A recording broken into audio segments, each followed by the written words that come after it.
I am John Stevenson, and we're going to be looking at Joshua's call to continuance, Joshua chapter 22 and 23.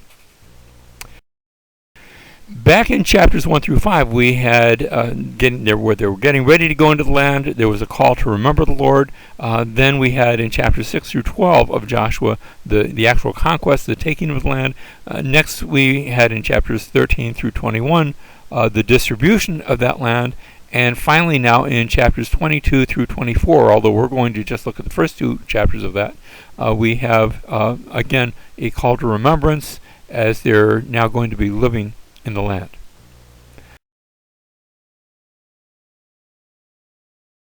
So chapter 22, verse 1, then Joshua summoned the Reubenites and the Gadites and the half-tribe of Manasseh, and said to them, "You have kept all that Moses, the servant of the Lord, commanded you, and have listened to my voice in all that I commanded you." Now he's speaking to Reuben, Gad, half a tribe of Manasseh. These are those tribes who had settled their families on the east side of the Jordan. They were going to take that as their inheritance, and yet the requirement was that they go across the Jordan and fight for the rest of the land, even land they wouldn't be taking themselves. And so verse 3, they're told by Joshua, "You have not forsaken your brothers these many days to this day, but have kept the charge of the commandment of the Lord your God. And now the Lord your God has given rest to your brothers, as he spoke to them. Therefore turn now and go to your tents, to the land of your possession, which Moses the servant of the Lord gave you beyond the Jordan." He's actually telling them, good job, you did well, you kept your word, now you can go home. Verse 5, but there's a parting warning. "Only be very careful to observe the commandment and the law which Moses, the servant of the Lord, commanded you, to love the Lord your God and walk in all his ways and keep his commandments and hold fast to him and serve him with all your heart and with all your soul." Don't forget the Lord, even though you're going back across the river. And so, verse 6, and so Joshua blessed them and sent them away, and they went to their tents. And it's going to be happily ever after, except that something's going to happen right away. Verse 10, when they came to the region of the Jordan, which is in the land of Canaan, the sons of Reuben and the sons of Gad and the half-tribe of Manasseh built an altar there by the Jordan, a large altar in appearance. Now, when we read about this large altar in appearance, it reminds me of a very large altar that I came across at an ancient city of Megiddo. At Megiddo, we have this very large altar.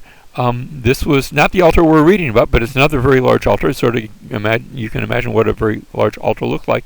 And this is a Canaanite altar, which means what they're building looks like a Canaanite altar.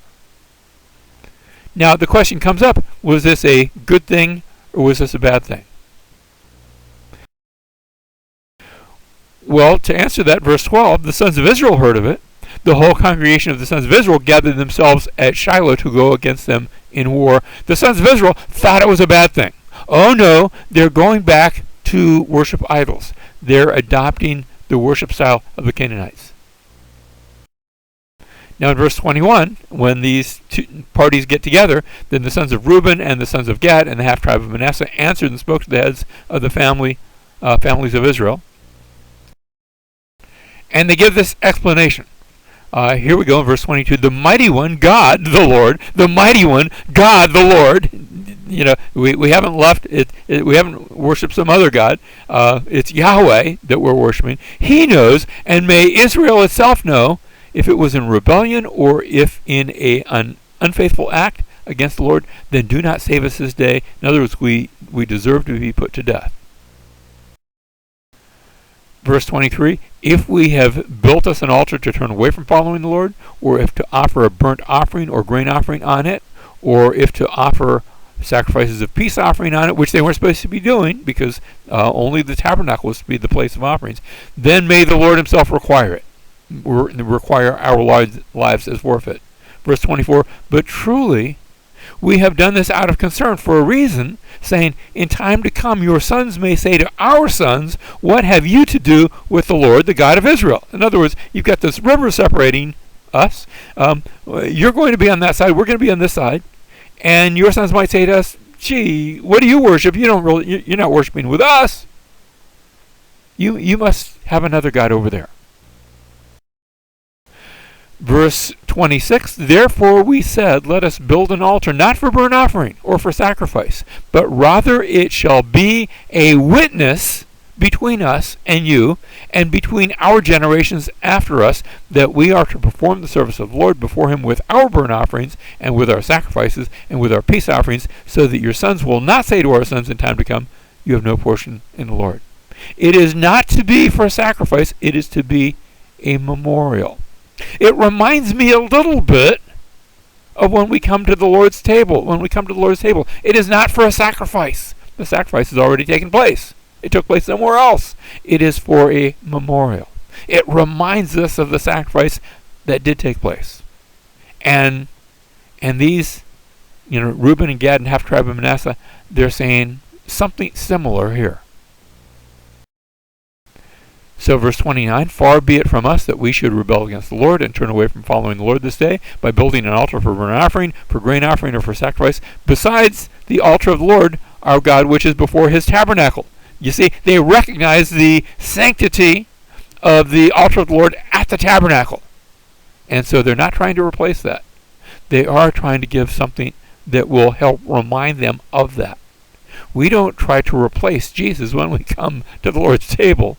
We're actually reminding ourselves, and we're partaking of him, although he's not physically present there with us, but we partake of him spiritually.